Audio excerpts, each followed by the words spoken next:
Hello, everyone. Welcome into episode 4 of the Batcat Beat here on the KSR YouTube channel. My name is Daniel Hager. I'm the Kentucky baseball beat writer for Kentucky Sports Radio, joined by my good friend Derek Terry. Derek, how are you doing today, man? I'm doing very well, Daniel. I appreciate you having me on. Yeah, it's a celebratory show. They had 2 series losses in a row to Tennessee and South Carolina, and everyone kind of went into panic mode. Then here we are. They go and beat Arkansas, the number 2 ranked team in the country, and then UK jumps up to number 4. They go on the road to Gainesville, and they take 2 of 3 over Florida for its first season or series victory there since 2017. We were talking about this before we came on. It's like every single series that they had lost was 2-1. So it's not like they were getting dominated or swept or anything. It was so consistent. But really big series win. I think this was one that they had to have to really just be like solidify themselves as a top 5 team. I know they talked about this on D1 Baseball this week. It was like people just keep waiting for this team to fall off. And they've been saying that all season long. And then you get into that Carolina series and you get in that Tennessee series and you're like, okay, here it comes. Arkansas will go into KPP and knock them back down a peg. And then they'll go to Florida. And who knows with Florida, they've been up and down. People were like expecting them to come on, expecting LSU to come on. Hasn't really happened. They opened on Friday, game 1 in what was really one of the wildest games I've ever seen personally. They were down to their final out, down 2. And was it Lopez drew a walk, Mitch Daly drew a walk, and then Nicholson comes up and hits a 3-run homer, which puts them ahead by 1. Hummel goes out, tries to get the save, or I'm not sure who was in there, but blows it. They go into the 10th, and then Nick Lopez delivers with a double, puts them ahead. Hummel comes back out and give up a home run to Shelton and Caglione, but they got it done. Derek, what did you think about that wild game? Yeah, that was you're right. That was one of the stranger games and exciting games, really. Mainly for Kentucky, like how often do you see that many runs come at the end of a game in 3 innings? You know, they scored 9 runs in the 8th, 9th, and 10th to find that. But very even box score, too. I mean, 12 runs for Kentucky, 13 hits for Kentucky, and then Florida, of course, had 11. Runs with 14 hits. But I was thinking too, Daniel, when you're talking about the series history kind of there with Florida, if I recall in 2017, I'm pretty sure Kentucky went down there at the end of the year with the chance to win the SEC East. I think they still had a shot at the SEC title that year in the regular season. Florida won it outright. I want to say they were the number 1 seed that year. So not quite sure it's payback just because Florida season hasn't gone quite as well. But if you're Kentucky with how this weekend turned out, and I know we'll get into all these games, but they were able to kind of survive Gainesville and put themselves in a spot that they go to this last weekend with controlling their own destiny. You know, Kentucky sweeps this weekend, they're going to be the SEC champ. So, but yeah, it's a wild game for sure. What's thinking, Daniel, in this game? And we'd probably get into it a little bit with the pitching. I know we have a segment for that later, but I thought it was a very, I'll call it mature outing from Trey Pusser, who did not have his best stuff. He wasn't super clean during the day. Ended up giving up 4 earned runs, which isn't horrible. I mean, for what it was, but he was able to work around some stuff, and he still gave him 6 innings, which I thought was a really big deal in that Friday game. Of course, as it turned out, like they had to go pretty deep in the pen throughout the course of this weekend. But that was a good start from him, I thought, even with giving up the 4 runs, 5 overall, 1 unearned run. But the offense, Nicholson was – what a story, right? I mean, this guy who, that's an all-time audio, I think, for the Florida play-by-play guy to say "uh-oh" is a wild statement in a game like that. But a huge – I mean, that was a 2-0 pitch. I'm pretty sure that was not located well. And he did what you should do on that. I mean, he demolished it, a no-doubter, to put Kentucky back up. And then Florida rallied. I mean, truly you take – even if you – I feel like that was one of those games, if you had no rooting interest in Kentucky or Florida, it was just like a fun baseball game to watch. Yeah, and that's what I put in my recap of that game. It's like if you want to show someone how wild college baseball can be, that's the game you want to show them. Yeah. I mean, back and forth, I mean, all game, and then Florida takes that lead, and then Nicholson steps up, then gives it up again. Then UK goes, and then you got them on the edge of your seat, Florida, those 2 home runs. But before we go on to game 2, I wanted to touch on those announcers that you talked about. I am used to these homer announcers that we're getting on the SEC Network Plus. Some of them have been okay. Some of them have been kind of bad. The Samford one I remember was pretty bad all around. Technical, everything, and the announcers were bad. But most of them, they were just kind of like, you can get by, listen to them without like getting irritated. These guys were like, oh my God. Like, I get being a homer for your team. Like, people have said this about Doug Flynn and Dick Gabriel, other teams in the comments of some of their calls, which I think they're great at their jobs. But these guys were openly like yes, yes, yes. Like, Florida takes the lead. And then that is an all-time call. Nicholson hits it. He goes, "Is that gone?" Oh, and you can just imagine them in the pit in the thing, and it's being like, "Oh Yeah. God." And it's whatever. But the next 2 games are on SEC Network, and so we didn't have to listen to those guys anymore. Thank goodness. But I just thought that was funny. I know I saw someone on Twitter say that this is why SEC Network Plus needs like student announcers, like just trying to like get some practice in or something other than these guys. I don't know how you fix it, but I just thought it was really funny. Yeah, no, you're right. I mean, you watch enough of these broadcasts, you're going to run into some stuff like that. I do think it's a easy trade-off from really how much college baseball has grown now. Because even, I mean, gosh, you go back 10 years ago, it's still hard to like kind of find college baseball games if it wasn't nationally broadcasted. So you end up with some characters though, and you hear some guys that you otherwise wouldn't. But speaking of like, it kind of goes with the series. Like, there's just this. That was a huge series for Florida. I mean, they're playing for their in-state tournament lives, and when you get 2 outs in the bottom of the 9th, and you got a 2-run lead, or top of the 9th, and you got a 2-run lead, that's devastating. It really is. I mean, it's a devastating way to go. But yeah, I mean, huge swing though from Nicholson and he's kind of been that guy all year, and he's kind of, I think, earning a pretty good reputation here at the end as someone you can count on.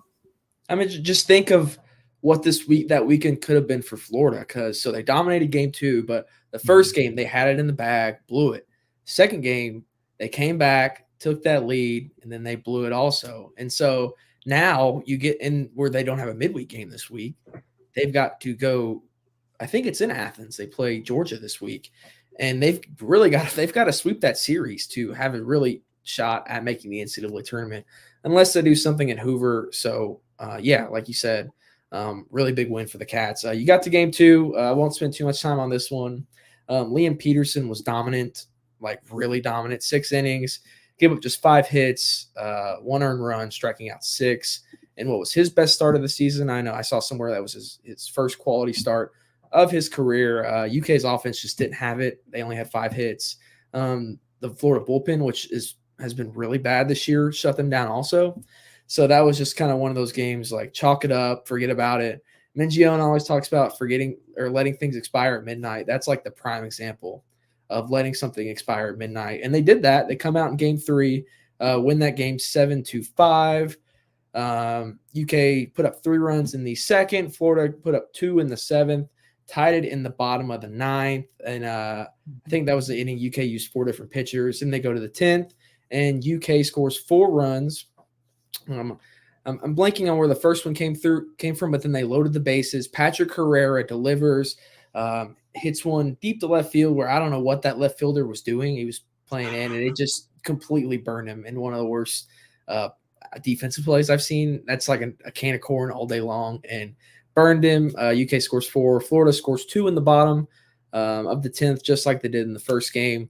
But they were unable to overcome. But I think the big story of that game, which I'll get into real quick, is Pat Herrera and Ben Cleaver. These are 2 guys that have kind of sat around. Cleaver, it's not been up to him because he's been dealing with an injury. That's what Mion talked about this morning at his press opportunity, that Cleaver has just been a guy that they've been wanting to get in. And he even touched on him wanting Cleaver to be the midweek starter all season long, and that just hasn't panned out. And so he said that, what was it? They said that they made an emphasis on trying to get guys like him some time. And with as bad as this bullpen has been lately, it's like, what better time? Up to in the 10th in Gainesville, home of one of the SEC's most premier teams. And Cleaver just goes out there and fans the final guy, gets the final out. Herrera is a guy who only played this weekend because Grant Smith was dealing with that lower leg injury. A guy that stepped up. I'm going to toot my own horn here. I might have called that on last week's Backcat Beat. Pat Herrera guy.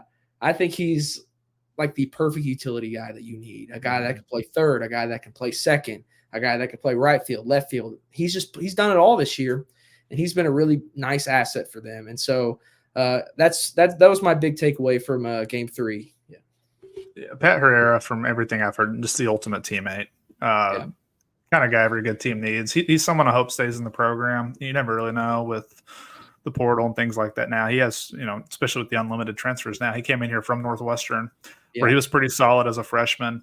And I think the idea when they brought Herrera in was like to compete with Petrie at second base, but he had that versatility like you've talked about. He was someone I want to say in the offseason this year really made a commitment to try to learn some other positions just so he could have a better chance to get on the field. But yeah, he got on base 3 times the other day. He's someone that if he stays around, I feel pretty confident he'll end in the starting lineup somewhere next year. But in the here and now, I mean, yeah, you're right. That was a huge swing.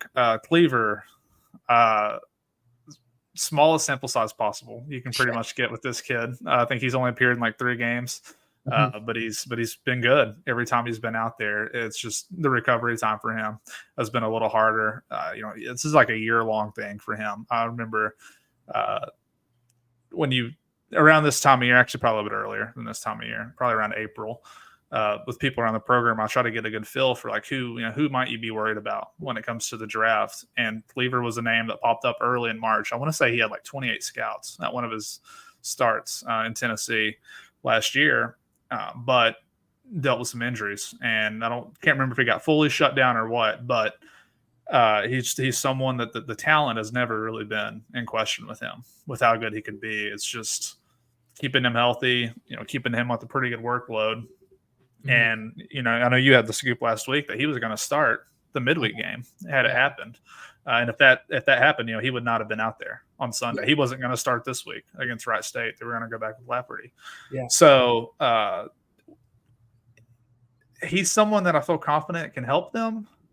But to what extent, I don't know. It's just hard to say. I mean, he's barely appeared in games. But to be a freshman with the series on the line and you get the call for him to go and finish that out. I mean, that was some onions, as Bill Raftery would say. That was a big deal to step in like that. And it should give him a lot of confidence for whatever we see him doing in the future. But he's someone that I will be very curious with his progression over. Like, I don't know if they'll even send him anywhere this summer to work. I don't know what the plan's going to be for him. But he's someone that if you said, all right, he's 100% healthy, ready to go, I really have no doubt in my mind that he would be in the weekend rotation next year. It's just he's just going to probably end up at the season just not getting a whole lot of work. So we'll see kind of how that developmental curve goes over time. But a huge performance, even though it was one batter. I mean, he got the last out. Yeah, and that's really some stability that they need in the pen right now. I mean, this last week in a 9.73 bullpen ERA, they pitched 11 innings, and it just has not been good. Johnny Hummel's my guy. I've said this all year, but he has not been good lately. Gave up 3 runs in the series opener, blew that game at South Carolina a few weeks ago. And he's been their closer all year. And so now you're like, okay, now what do we do? And so they went to Ryan Hagenow, who finished that Friday game. But then on Sunday, he kind of struggled a little bit, which led to him being pulled. And just like reading some names, James McCoy is some guy that he has surprisingly been really good. Like when he trots in from right field, he only faced 1 batter the other day though. He faced a batter. Hagenow faced 2 batters. Hummel faced 1 guy and walked him. Robert Hogan has been really good, I thought, but he kind of overstayed his welcome in that Sunday game. And then Jackson Novey is a spot guy who we've talked about this. He either looks really, really dominant or just is kind of all over the place. I don't know. You either get one side of Novi or the other side. That's what Minge was kind of talking about this morning at his media opportunity. It's like in these past few series, the starting pitching is they haven't been able to go those innings that the bullpen needs. It's like Nyman had 2 straight starts where he didn't get to the second inning, and that blows a whole day of pin. And then just like this last weekend, I mean, Poozer, how many did Poozer go? 5? He went 6. He went 6. Poozer went 6. Nyman went 4. Moore went 6 2/3 as well. So yeah, and then Moore went 6 2. Yeah, I will give Mason Moore his props. That was his best start. I think in terms of what it was, that might have been his best start of the season because he was dominant. We got to that 5th inning, and we've talked about that's kind of where he's kind of fallen apart this year. And I think he gave up a hit to start, but then he got a double play and kind of got out of it. 6 strikeouts, 6 2/3, just 3 hits allowed, 2 earned runs. He was dueling with Caglione, who went 6 1/3, also gave up just 2 hits. But having him kind of get to this step of where we need him to be towards the end of the season, because he was great against Arkansas, he was great against Florida, and so that's a guy. I mean, if you're going to pick your guy that you are in a must-win game, I mean, are you picking Mason Moore right now? Because I think that I am. Yeah, I would. Although it is getting pretty close with Pooser, just in the sense that he does a very good. I've been impressed with just his ability to kind of battle, and I think you see a guy like that who's been in college baseball a long time. He's one of the 5th-year guys who's logged a lot of innings in his career. I do think in terms of just talent, I think Mason is maybe someone I would trust slightly more. But I do think you get 2 good options right there with those 2. And Nyman, there was a time where Nyman probably would have been the answer to that question. Maybe not here lately.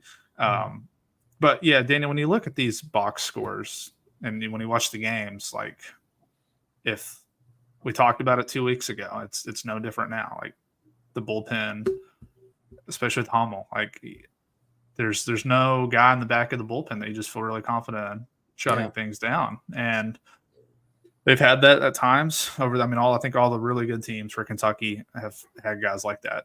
Trevor got back in 2012, 2014. I can't quite remember who, but Logan Salo and Chris Mockermer in 2017 were good guys in that regard. Last year, it's kind of Mason in a way. Like you would use Mason once, and he would, like in the regional game, he'd throw 6 innings out of the bullpen or whatever. So, they've had a little bit deeper group this year. I don't know. I don't know where you turn. I think Dan Roselle, that's the big job here coming up because I think Cleaver could fit in somewhere if he's healthy enough to log more than a spot inning here or there. But guys like O'Brien, guys like Hogan is who I probably should have mentioned a few weeks ago. I knew there was someone I was missing. But like Ryan Hagenow, he's been around a long time. Hagenow needs to probably be a guy that you would want to rely on. So it'll be curious. I'll be curious to see with Vanderbilt this weekend. Because that's kind of the tough thing with Hummel. You mentioned he only faced 1 batter the other day, which kind of gave the impression after what happened on Friday night, like, all right, we've seen enough of this for this weekend. But I don't know how many more options you have. He's got to figure it out. I think is basically what I'm trying to say here. They need him. I think if this is going to be a team that makes an Omaha run, it's hard for me to imagine that they're able to do it without some of these guys in the back end of the bullpen throwing a little bit better. What did you say the bullpen ER 9.3? Yeah, 9.73 this weekend. Yeah, and 11 innings. They survived it this weekend, but it's obviously anyone who follows baseball, it's not a winning recipe. Clearly, that's way, way, way too high. Yeah, that was my big takeaway from the weekend. It's the resilience that you're still showing this late in the season. Both games go to extra innings. UK's back's on the wall. Kentucky has the lead in both 9 innings in the 9th inning and blows both of them. And they go to the 10th and they don't waver. Nick Lopez delivers and then Pat Herrera delivers. It's really good to see that. And that's what Minge was touching on. It's like these guys don't give up. And we've talked about that all season long. They just don't give up. And that's really been their strength all season long. But overall, you go and you got the job done, 2 of 3 in Gainesville. I think that's what I predicted that they would do, 2 of 3. But they got it done. First series win there since 2017. or 2016, I believe. Mm-hmm. And then Arkansas was first since 2012. So, I mean, that's back-to-back weekends that you're breaking these long streaks. Yeah, the first time for Mion in both those series, I believe Yeah. that they won under him. I think he was 1-8 coming into the season against Arkansas, so I'm sure that one felt. Yeah, and then I mean, we'll jump into this in a minute, but I mean, UK hasn't even beaten Vanderbilt in a series since Mingion's first season. So, I mean, this is 3 straight weekends with a chance of getting rid of that bad mojo and getting rid of that bad mojo, and we'll see if we can get on. But before we get to Vanderbilt, I wanted to touch on this real quick. It came out that Jack Kagle was not happy with the dugout. This was a quote that he gave following the series or after the third game. Just all their nonsense that they do. I mean, it's all that what they're known for. They're going to try and get in your head. They're going to try chanting, doing all that nonsense. The fact it's allowed blows my mind. And that last sentence just like makes me laugh. The fact that it's allowed blows my mind. And it's just, this is a team. It's like the energy is contagious with these guys. So seeing this from a guy as good as Caglione is it's really disappointing. And like UK gave this guy his respect. I mean, they intentionally walked him 5 or 6 times. They intentionally walked him 4 times in a game. And I saw that discourse going around Florida Twitter where some of the UK fans were going at this quote. And then they're coming back, well, it was soft to walk Caglione 6 times. And it's like, it worked, didn't it? Like, it worked. There were multiple spots where they walked him to load the bases that one inning, and it worked. Real quick before we go on to Vanderbilt, what did you think about Caglione's comments, Derek? Well, I mean, I think some very odd animosity, I think I would say, between like the two programs. I mean, I think Florida. Yeah, I mean, I think they're a rival for Kentucky. To what extent, I think would be debated depending on maybe your age and things like that, or the sport. Even I don't view Florida, I guess, as like a main SEC baseball rival by any means, but between Sully down there, the guy, like, I don't know who likes him. He does not have a good reputation at all, I don't think, outside of that fan base. Yeah, I was surprised when I saw that. I mean, definitely some sour grapes, it seemed like, because you're right. I mean, he got the Barry Bonds treatment this weekend. They didn't want anything to do with him. He threw a good game too on Sunday. He pitched well. Yeah, I mean, I think what I would say about Mingion's program is I think they have developed certainly a reputation like this as being Bush League, maybe something like that is how some, I would think, outside of Lexington would probably phrase it. What I would say is I think and what I think he kind of aspired to have is an identity in there, as some kind of identity, right? Like he wants there for a while it was like small ball. Yeah. Now this year it's like the dugout's annoying. It's everybody. It's a good way to get everybody bought in. And I think in a program like this, without getting too much into it, I think at points in Mingion's tenure, culture was an issue. I don't know that he had buy-in at all times from all the players. And these last 2 years, it helps when you win, obviously. But I would probably go back to even the year before, that last month of the season in 2022. I think it started to swing, and everybody's bought in. And if they're not, I mean, you can't tell if they're not, because everyone in the dugout, between the little hat that Mason wears and the little chants and the things they do, like when Waldschmidt comes up, it's been, I think, a very bought-in baseball team the last few years. And if it annoys some people, I think that's a trade-off you're very happy to take if you're Mingion, because I know there was probably a lot of hard work that went in to try to swing the culture back into a way that he wanted it to be. Yeah. I thought O'Sullivan was totally going to get tossed in that third game. I mean, he was out there running his mouth. And I will say there was a little stretch where maybe some of their strikes and balls weren't going their way. And the SEC network announcers were openly acknowledging that also. But, I mean, it wasn't like it was, like, egregious. Like, I mean, it was some borderline stuff, and he was just losing his mind. Whatever. UK gets out of there winning 2 of 3, gets them home this weekend. They were supposed to play Wright State on Tuesday. I didn't even write a preview for it on Monday because I figured it was going to get canceled somehow. I just felt it coming. Like, I was like, there's no way they're going to play this game if it's going to Daniel, if you look at this, like, I'm just looking at the standings. they have just not played very many games. I mean, No, they're at 48 games, and you got other teams that are over 50. At yeah, the, most teams are over 50 at this point. Only a few aren't. Kentucky's one of the. I think no, they might be it. Even Auburn's right at 50. yeah, So a lot of cancellations this year, and I only bring that up because they can still get past it. But this team had a great chance at setting the all-time, or I'll say all-time, like setting the program record for wins in a season. They can still get there. They would need 9 more wins from now, which is doable if they make a run that we all hope they do. But that's the only reason I bring that up, is because this team, assuming they don't get swept by Vanderbilt, they're going to set the single-season SEC wins record for the program. yeah. And had things broken their way a little bit better, would have definitely had some more cushion to potentially end the season with the most wins in school history.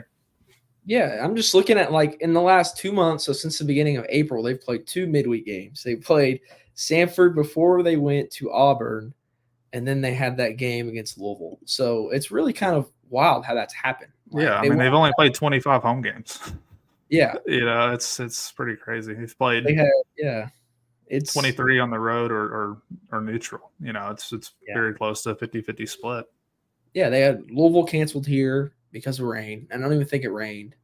Xavier was canceled, and I don't even think it rained in Cincinnati. I think the next night was when the storm hit, but it was like I was checking the radar right when 6 o'clock when it was supposed to start, and there was no rain anywhere in Cincinnati. And then Tuesday it sprinkled. Like they were literally doing an intra-squad scrimmage on Tuesday because like nothing, whatever. But that sets them up. UK Vanderbilt this weekend, the final home series of the season for the Cats. The weather doesn't look great for it, which kind of sucks because they brought in the bleachers. They were expecting a really big crowd, which I think they would have got if the weather kind of holds off, which I hope it does. They still could.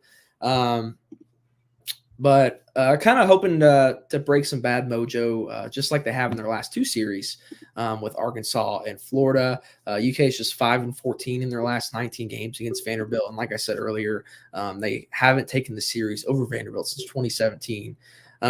With this being the last of the season, we're starting to watch the standings, which we've done really over the last 2 weeks or so. This is what it looks like heading into the final game.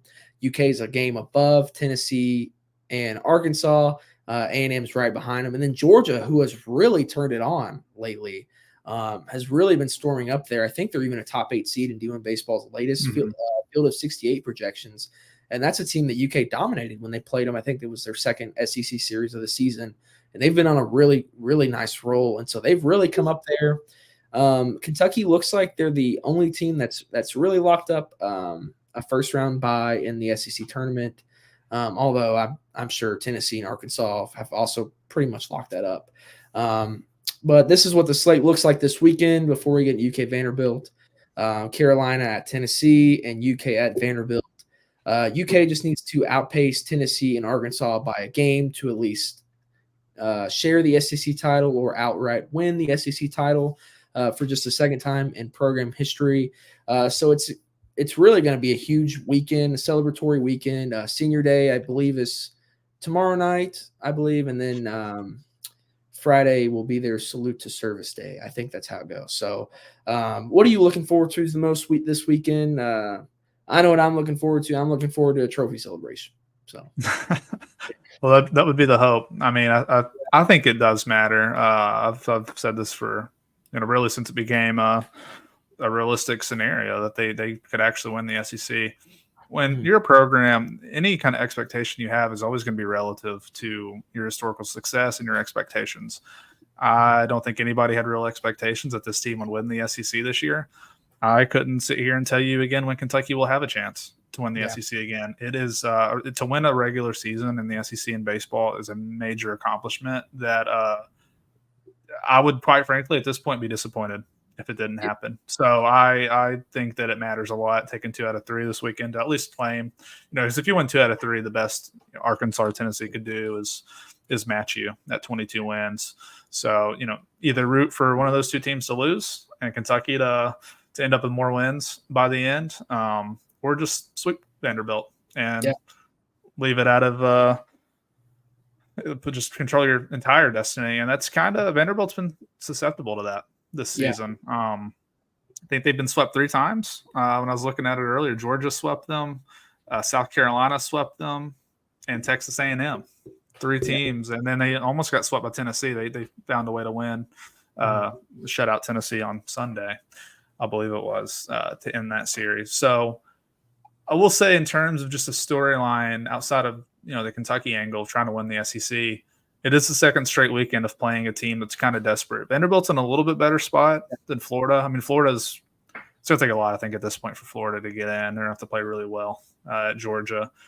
Vanderbilt, as of today, I saw in Baseball America, they're a 3 seed, but they're not really a lock. They're at 12 wins in the SEC, so they're a team that theoretically, if they come in here and they take 2 out of 3 from Kentucky, they're probably locked in at that point, I would say, into the tournament. So, they're doing it the hard way, and they're going to have to go on the road.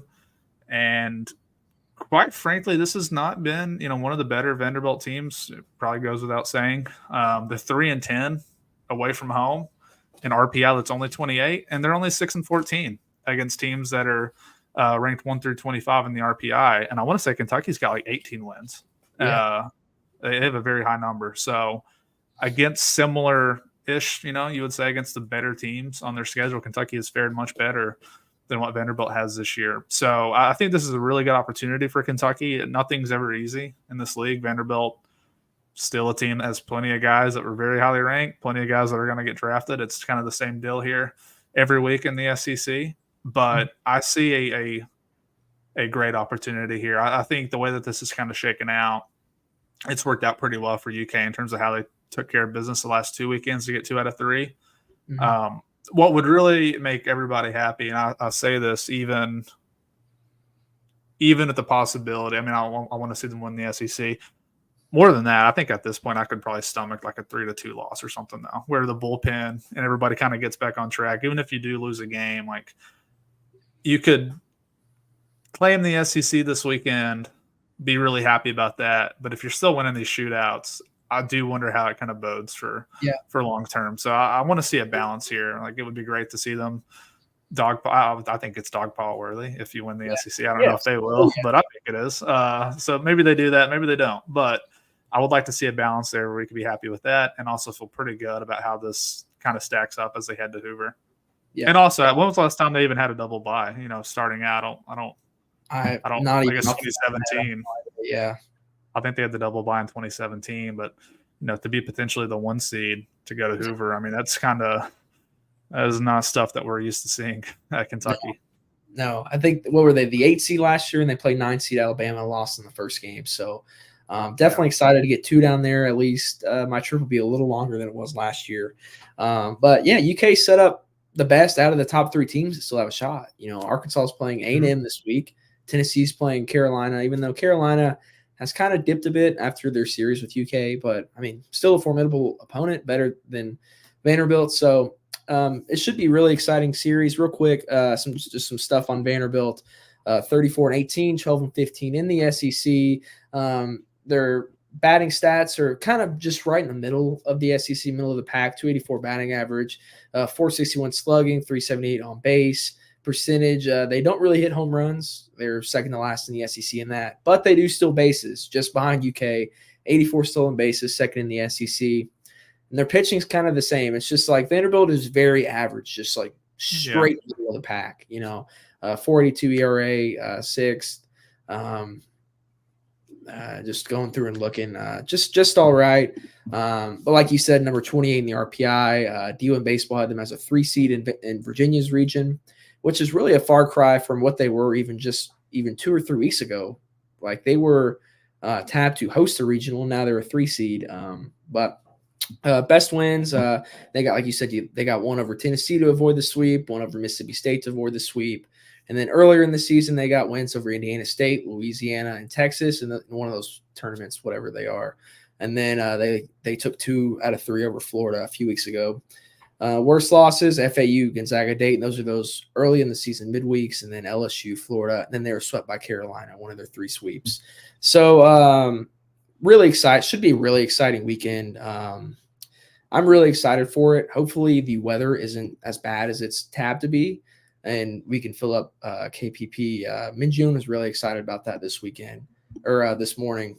talking about the prospect of like he told a really cool story of when they got back from Gainesville the other night, and it was like 1:30 in the morning, and they just saw the bleachers, and they were like, "Guys, turn the lights on!" Like they turned the lights on to see the bleachers all lit up, and so really cool story. I don't know. I'm just excited. It looks great. It really does. I mean, I've hung out there a few times. The regional last year, I watched one game. Actually, the game they lost against Indiana. I watched out there, and they didn't have the seats up. It was just you could bring a chair, you could stand, and I stood up against the fence, and it was. I remember thinking, like, man, it's a pretty cool spot out here to watch this game. So I don't know what the additional capacity is, like what the number would be, but knowing, I'm sure they'll be much more prepared this year. They got a pretty good test run last year. I'm sure they got the hotels and everything booked for this year. They don't have to have that fiasco again. But I think my kind of closing thoughts for this, Daniel, would just be like, and I've said it a few weeks ago, and I'm just going to keep reinforcing this. Like, this has been a very defining year, I think, for Kentucky baseball. I think for Nick Mingione, it's been a really defining year. He started off great. Then they got to be, quite frankly, maybe the worst program in the SEC for at least a season. And it was a hard climb back. And I think even people that I talk to that are UK baseball fans who really care about it, who keep up with it, year round, they still weren't sure. Like, was last year, they're not really sure about the portal. They're not really sure if it was just kind of a one-off. Like, how's this going to go? And he's really, in my opinion, left no doubt in terms of they've exceeded at what they were last season. They're better now. This is a program that I think realistically can get to Omaha. And I know they got to the Super Regional last year, but I'm not sure I felt that way necessarily the same way that I do this year. It just feels like something with this team that there's a real possibility that it helps, obviously, whenever the whole tournament's going to run through them in Lexington. So if you're a Kentucky baseball fan, you have a real chance, I think, to impact this if you get out there for these regionals and hopefully the super regionals. These seasons don't come around very often, and I think if anything else, Mingione and this program the last 2 years, not just this year, but the last 2 years, you can build up a bit of a UK baseball fan base because it's a challenge at a school like this. It's no one else in the SEC has weather quite as bad, and no one else, frankly, in the SEC cares as much about basketball as Kentucky fans do, and that's a challenge early in the year when SEC play starts and people are still focused on that. So I think the fan base has done a great job showing up to games this year at home, the ones that they have had, only 25 of them, but they've done a good job. So I give a lot of kudos to the fans for that. But this is why you follow it, and this is what, truthfully, you spend time as a fan of a program like this that's historically not been very good. These are the seasons you can really only dream of. So enjoy it, regardless of what happens, this weekend. I would say just enjoy this run that's coming up because they've put themselves in a great spot. Yeah, I've said this over and over again. I'm so lucky that these last 2 seasons, that's what I've got to cover, because growing up, going to the Cliff and in the early seasons of KPP, it's like it wasn't really the best baseball. Like, you've got some guys, you've had some studs come through here in the past few years, but it just hasn't been this. Like, it hasn't been a top 5 team in the country. Looking at a postseason berth, it was just 2017, and now back-to-back seasons for the first time ever. And that's just a testament to Mingione. And now it's going to be up to Barnhart to keep him. Like, these programs are going to come call in and throw that checkbook out. But before we wrap it up, a quick look at the SEC tournament bracket as of now. This is what it looks like before the final weekend. This is what it'll probably look like. I know Alabama and Vanderbilt are tied, so they'll be pretty interchangeable.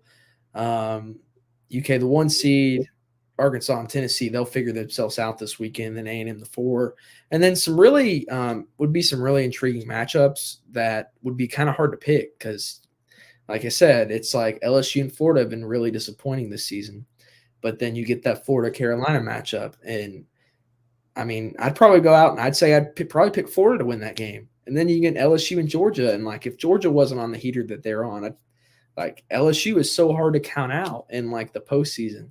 And so it'll just be a really fun next few weeks with the tournament starting next Tuesday. Final home series of the season been a really good season for the Cats. Been really fun to cover and getting the Bat Cat beat going. It's been a great time. We'll go ahead and start wrapping things up. It's Derek's anniversary, so you got to get him out of here. Got a big night ahead of him. Before we get out of here, quickly, I'll plug KSR Plus. Head on over, get yourself a subscription. Just $1 for 2 months, code UK1. We're having a great time on our UK baseball threads over there, talking everything UK baseball related. Everyone's excited for the end of the season. And then you've got your basketball scuttlebutt, your football scuttlebutt as those seasons come closer. And so, yeah, it's great. Before we get out of here, Derek, you want to tell people where they can find you on socials and such? Yeah, at Derek S. Terry, chiming in when I can. Hopefully to write something here soon. Probably a little bit about what I was talking about with the season kind of being the defining year. I have a little bit more to add to that, so I'll probably start working on it here soon. But in terms of that you read it at KSR. And I would say always to follow Daniel because he's got you covered game by game. I wasn't able to watch every single game this weekend, every single pitch. So I was keeping up on Twitter with Daniel. So he's a good follow for this. Yeah, hopefully before the tournament starts next Tuesday, we can get Derek if we can have you on, and then I'd like to have Jonathan on also, do like a 3-man SEC tournament preview. Hopefully we could do that Monday or Tuesday. I meant to say that as well. I don't know if he's even watching, but I tuned in last week when Jonathan was on. I thought he did a great job. You two did really well. My understanding is I think you two have probably covered the most, at least in the press box maybe. So I gave Jonathan a follow. I always like to support the Kentucky Colonel kids too, someone who was once a Kentucky Colonel baseball beat writer. Yeah.